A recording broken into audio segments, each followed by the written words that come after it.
And now for a little extra part of the Unholy War, a multiplayer section. This time I'm going to be playing in the Mayhem mode, where basically you and your friend pick sides, or this is you can play as a single player too. And it's a battle to the death. If you when you run out of enemies, or if the opponent runs out of enemies in after one-on-one battles, the game is over. So you're makes picking the sense. Technos, of course, but who is the unfortunate victim that you chose to play the Arcane? A friend of mine. Okay, then.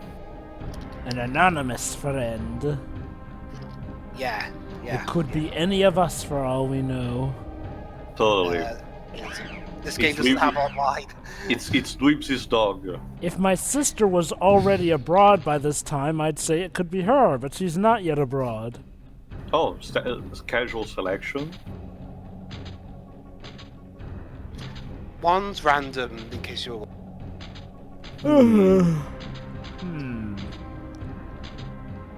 Maybe, Nah. Oh, Okay, you are doing the desert ruins. Yeah, I'm But surprised. you don't like desert levels. I'm a Yeah, hypocrite, and besides, it's a time of war. You don't pick your battles. but you literally picked the desert ruins. Oh, so here it works more like in a fighting game. You basically choose and fight in the arena like this. Yeah. So basically, choose whichever one is the other's weakness, and then wait for the Just opponent to do the same for you. Or just pick randomly, because I barely played. Oh, this but, well, to game. be fair, Dwibs, from what I've seen from these combats, some enemies do suffer slightly from, well, not suffer, but at the advantage of odd job syndrome. In case you don't know, that means enemies that are like too small or too thin to be hit by all type of attacks, and only a few psychic enemy can damage them properly. Yeah, we were just getting warmed up. So let me guess, Dwibs, you went with the Techno side and your friend took the Arcanes. Yeah, Oh, and think your so. friend got the first hit. I think so anyway, I can't remember. Oh wait, or did you win? Yeah, he won. The spider is the mechanical spider Right. is Technos. Okay, yeah. Basically, it's like what Dwibs said. The first who runs out of fighters is the loser. The first one to lose all fighters. Yeah, I'm pretty sure I picked the one on the left. Basically, the idea is ideally would be to have Oh, your you chose your more flyer. weaker. Yeah, it would be to have your weaker pawns to be sacrificed at the beginning and bring the heavy hitter for last. Uh-oh.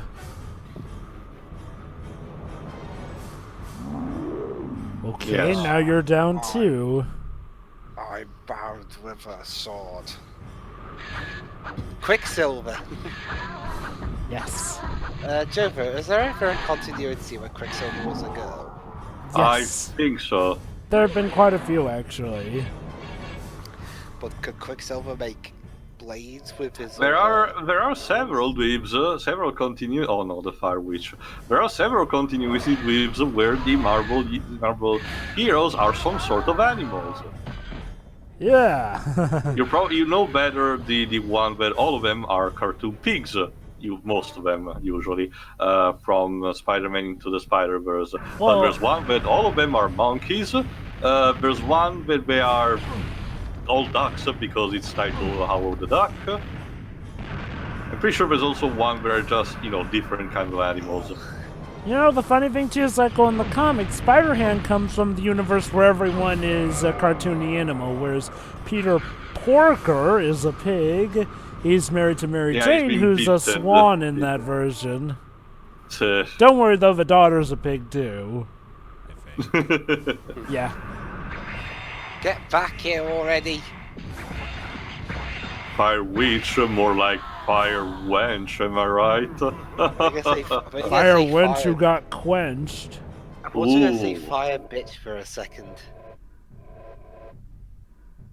Oh wait, the rhino is called Dronty? Huh. Ekton.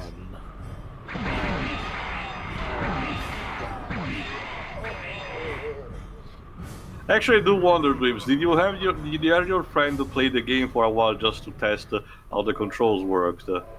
I honestly don't remember. Because otherwise, boy. you basically had the equivalent of that older brother that asked his younger brother to Well, play Tio, I have lost the Street battle. Fighter against him, and the experience difference. What the fuck was that? Oh. Also, yeah, the Rhino unleashed its deadly Part. gas. Well, Tio, it's a fart in the next game. Here, it's a You gas. can't convince me that it's not a fart here. Well, it's more obvious in the next game. So who are gonna select, the Tesla or the Jaeger? Yeah, I'm gonna use this this Jaeger, right? A monster that actually, and unlike another film that has battles with Jaegers, I can actually see the battle here. It says. Oh shit. Oh snap. He's actually giving you quite the challenge, Dwibs. Watch out. Looks like your friend knows how to get around those flight controls well. Oh snap. Now you're in kind of a problem.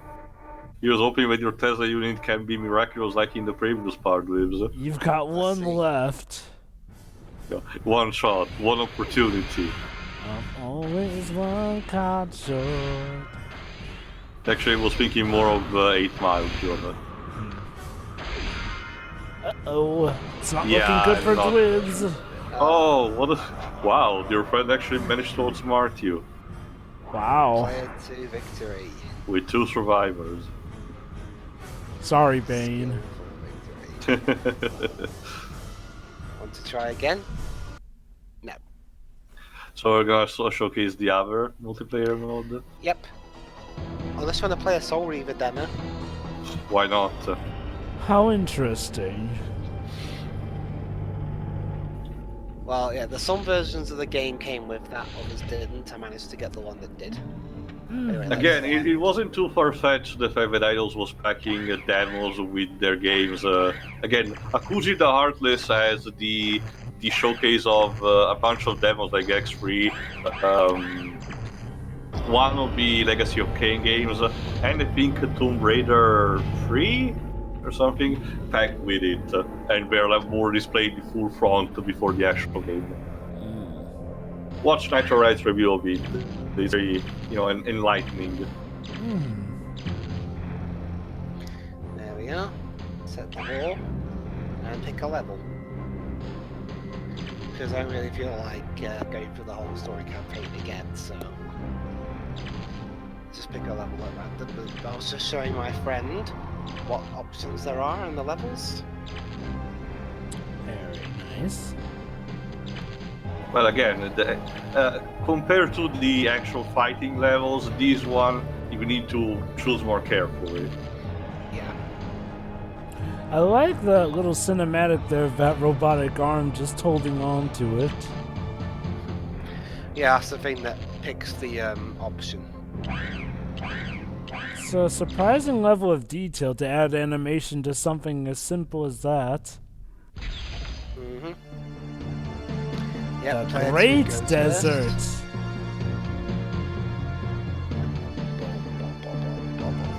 Alright, Dwibs, you may not have been the best in real-time fighting, but let's see if you can best your friend in strategy.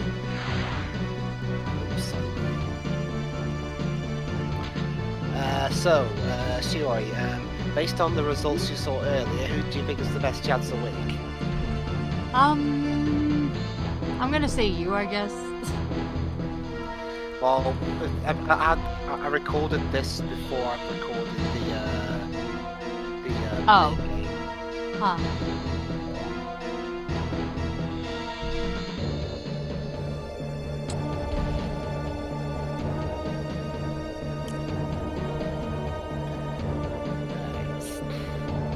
Come on, Eriorg.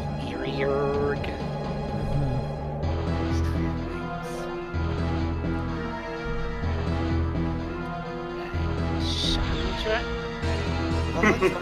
Sandra with the drunk. Oh, so you chose a more symmetrical arena. Yeah, Works out well, I guess. yes, because I like symmetricals. stuff. Stabbing. Oh, one of your a bit of chaos. one of your razor thing is called stabbing. Cute. Like stabbing. There's actually, yeah, funny enough, there's actually a gag in Red Dwarf. Also, one being called stabbing. No, the thing was that one of the characters wanted to inject someone with a drug, and he was like, "There they are, stab him, go on, stab him, this is our pet, stab him."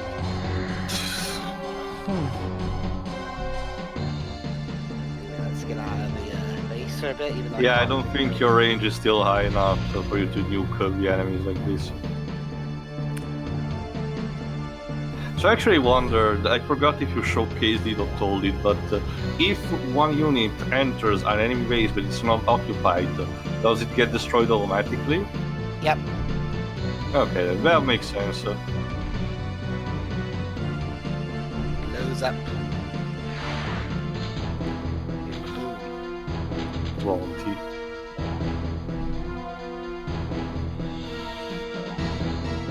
Yeah, a lot of this is just going to be me and my friend deciding.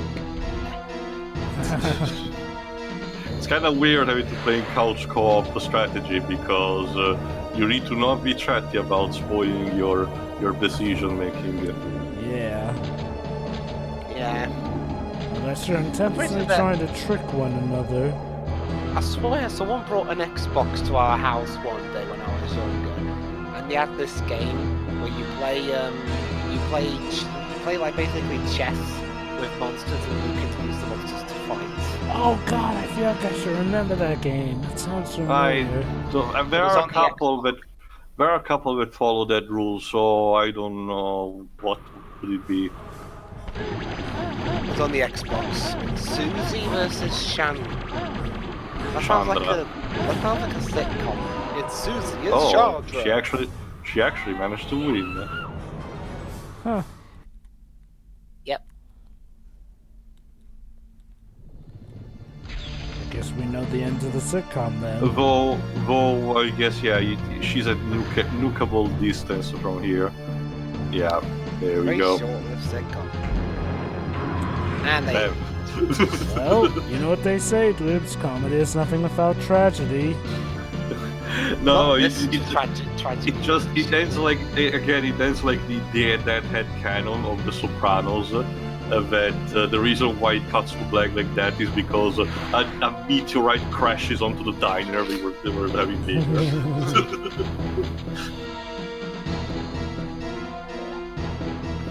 It's not like they could have ending, so we didn't make one. That's how a lot of people would describe Lost's ending. Oops, did I say that out loud? Well, Jova, it's similar to Game of Thrones in that kind of sense, Jova. The series was already dragging by that point, so it was a matter of the ending was more like putting the shot of its misery at that point. And then you get stuff like How I Met Your Mother, where they had the ending planned from season 2, but then the series ended up going longer than they expected, so when the time for the actual ending came, they still reverted to that ending that they had when season 2 was a thing, ignoring the fact that the characters had gone through a lot of changes, had a lot of character evolution. Didn't they actually issue like a retcon and say, and basically satisfy the viewers afterwards? Basically, Teal, they made an ending where the thing just ends on how he met the mother. Boom, that's it. It's not even... It's literally them just cutting off anything after that. I guess it's better like that than the OG ending. Shame it doesn't fix, them completely making a ship that they spent 2 seasons building up. Actually, nearly 3 seasons, since pretty much 99% of the final season is dedicated to that ship's wedding, only to then divorce it on the finale episode. All for the sake. Might as well call this part How I Met Your Prom. Yeah. I cannot stress enough, though, how much the ending of How I Met Your Mother hurts, especially after all those seasons building up to it. Like, Again, sure, Trevor, it's kind of hard to find a TV series that has an ending that's completely super satisfying. I think the thing about How I Met Your Mother, though, is like, well, it goes into how the creators kind of fool themselves. Like, basically, for the first 2 seasons, they have been establishing. I don't know if I should say this. Do you guys care about spoilers or? I already know everything. Basically, the No, stop it is By dead. Erirg? What kind Yeah, of by name is Jurg. Okay. That sounds like a sound effect book we'd have in a comic book. Anyway, audience, I apologize for any How I Met Your Mother spoilers, but basically, for the first 2 seasons, they established a pretty good relationship between Ted and Robin, which led a lot of people to believe that Robin was going to be the mother. It turned out not to be, especially when the show ended up going beyond season 2. No, afterwards, in Ted fact, they kind of become very anticlimactically in the sense that the mother turns out to be pretty much a literal who. Here's the thing, though. Then, the final season actually made the mother into an actual character who a lot of fans ended up loving. But what does the show do? Oh, the mother! Yeah, she's gotta die.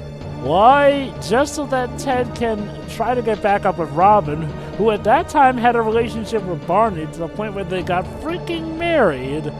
It's like the final episode of the final season feels like something that was made to be a retcon more than anything. To piss someone off, yeah. Like, That and I is get. true. Wait, retcons aren't inherently a bad thing. Oh yeah, they aren't necessarily a bad thing, but it's like, well, the problem is this: the creators saw how very well received the relationship between Ted and Robin was for the first 2 seasons, and originally the ending was that in mind. The problem was also that they couldn't reshoot the ending because at that point the actors who played the kids had grown up to that point. So, yeah, they didn't think to, just reset it because, the whole idea is that Ted is teaching his kids about this entire time about that's how the he met framing their device. mother. Yeah, and since the kids had aged up too much to that point, they couldn't reshoot the ending. Here's the thing, yeah, that's right. Believe it or not, the actual final scene had been shot around the time of season 2. Here's the problem. When you go on for like 9 seasons, unless you're still headed in that general area, maybe some sacrifices ought to be made. I don't know, get different actors, or say that the story took that long that they're older That now. Yeah, or that it took so long that some people went off to bed in.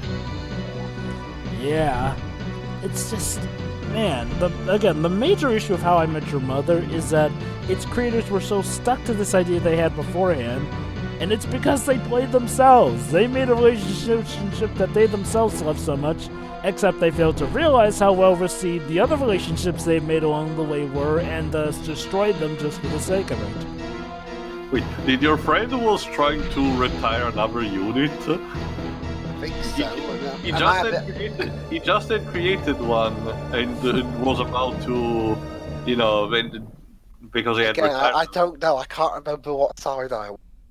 Anyway, go forth, Jade, and take on Matt Damon. Yeah. Matt don't really. Damon the Demon. Oh. And it looks like Jade has failed. Sorry to Damn, you, man. looks like we won't be getting Beyond Good and Evil 2 after all. Yeah, Matt Damon aged horribly. Well, at forgot least he's to, immortal now. What's the evilest role that Matt Damon has played in his career? Jason Bourne.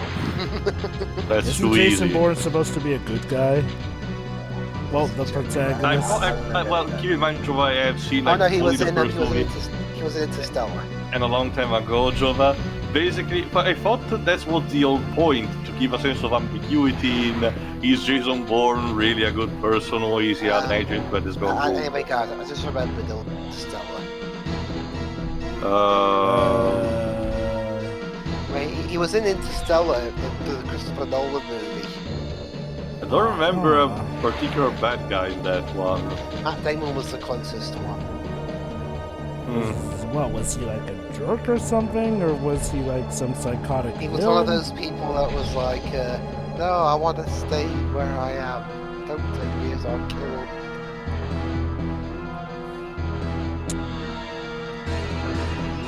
No, but whatever, Dwibs. I was talking more about in terms of being, well, almost demonic in that kind of evilness.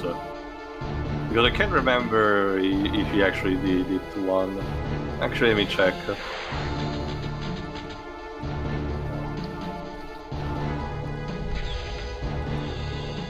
So now it's a stalemate. Well, it's 1v1. So it would seem. It's got someone else summoned. Again, I think this is him anyway, I can't remember. There we go. Yeah, I'm pretty sure it's gonna be one-sided.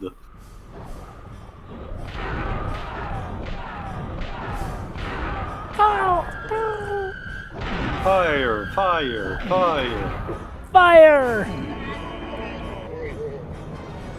Hey Einstein, I'm on your side. Well, that was something you can. Well, yeah, I think you can have them. Really? Matt Damon's debut career was in a movie called Mystic Pizza. What the fuck? Oh, what? Mystic what now? Did you say Mystic? Mystic Pizza, that's what it's called. A 1988 American coming-of-age film directed by Donald Petrie. Okay. This may require further research from our detectives at Swashbuckling Regiment Musketeers. Well, they're a bit drunk at the minute, so for now we'll just have to. Babes, we haven't ended Fairfence Rife again. Come on. And last I checked, we didn't do Chappie, so you should be sober. Let's see. He was. He's right. He was the Asgardian actor who played Loki in that playing for Ragnarok. So, by proxy, that's I guess his evilest role. As a stand-in for Loki. But let me check what else he may have done. Oh, he was in Elysium, but he was the protagonist, so. Damage. Oh yes, Elysium. Yeah, that hook. That movie where he downloads his mind so that he can give everyone free healthcare. When he dies. How Spoiler. ironic. But hey, we got that crazy guy from Maleficent in it. Charlotte Copley. Yes. Ain't quite He also played the villain in the Spike Lee Old Boy movie, and he's just as bad in there. Oh wow, man! Charlotte Called her Copley. a whore. Charlotte Copley seems like that kind of guy who is a very nice guy and can act well, but by God, does he just get miscast all over the place? Yeah. And that's a nice version. Jesus. Yeah, some of the sound effects in this game. I know, It's more like right? the fact that they get repeated faster, you know. Ah! Oh! So now what, Libs? Now, I don't have any more. I don't have any more points left. So now what do you Congratulations, do? I think this is me. I don't know. I can't remember. Whoever's playing this one will be the. Well, knowing you enough, you probably just stick to with the Technos. And yeah, you only generate a pitiful amount now, so. I recorded this before I did the main story. Oh, so it was a fresh experience for both.